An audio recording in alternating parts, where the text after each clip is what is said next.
Today we're going to make chicken tikka masala curry. For that, you need to start with the marination of the chicken. Firstly, to this you need to add 6 teaspoons of ginger garlic that's been crushed. You can make it into a paste. That's up to each person's preference. I'm adding these many teaspoons of ginger garlic for 3 kg of chicken. It's good to use boneless chicken, but for now I'm going to use a chicken with bone. To this you need to add about 3 to 3.5 teaspoon of cumin powder. That's jeera that has been grinded to a powder. Now to this you need to add about 2 teaspoon of Kashmiri chilli powder. This is for the color. Add about 3 teaspoon of the spicy chili powder. That's a real chili powder.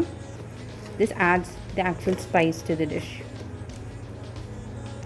After adding the garam masala to the dish, that's about 3 teaspoon of that, we need to add the Kasuri methi to the dish.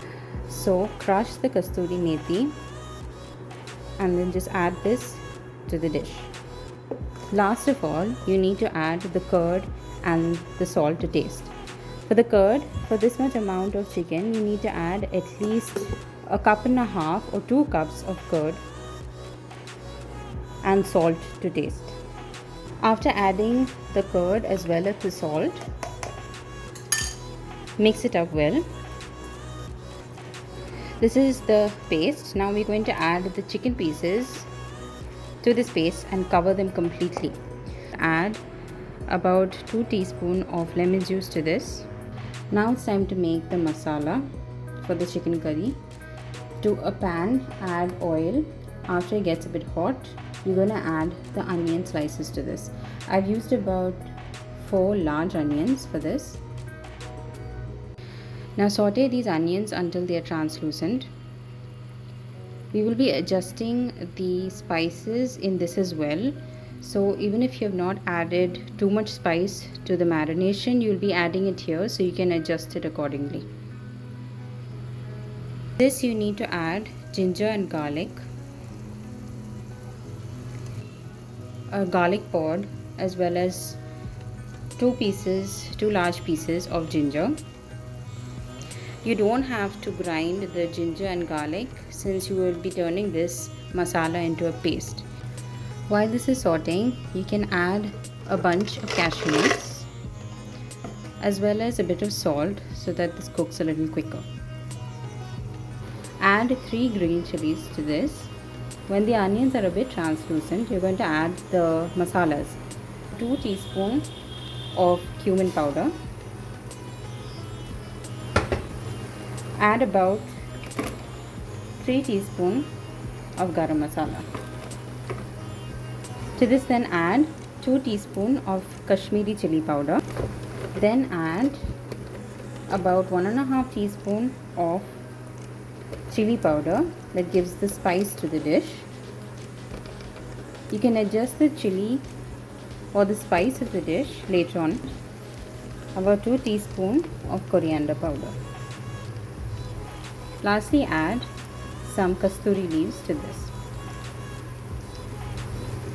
Saute this well. After the masalas have roasted, add 2 tomatoes into it and saute this well until the tomatoes have become soft. After the tomatoes have become soft, keep it aside and let it cool. Then grind it into a paste. Now to the same pan, take the marinated chicken pieces and fry them.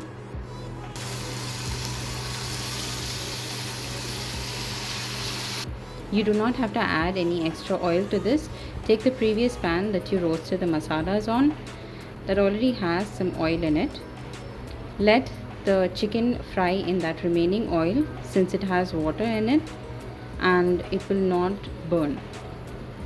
When the onion and masala has cooled down, grind it into such a paste.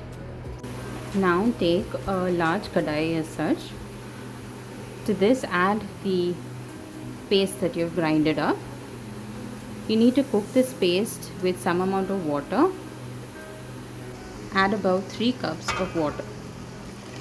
Mix it well and let it come to a boil.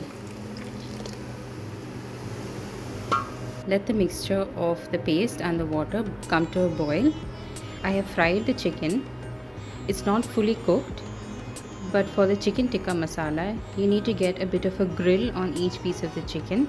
You can finish up the cooking of the chicken in the paste mixture.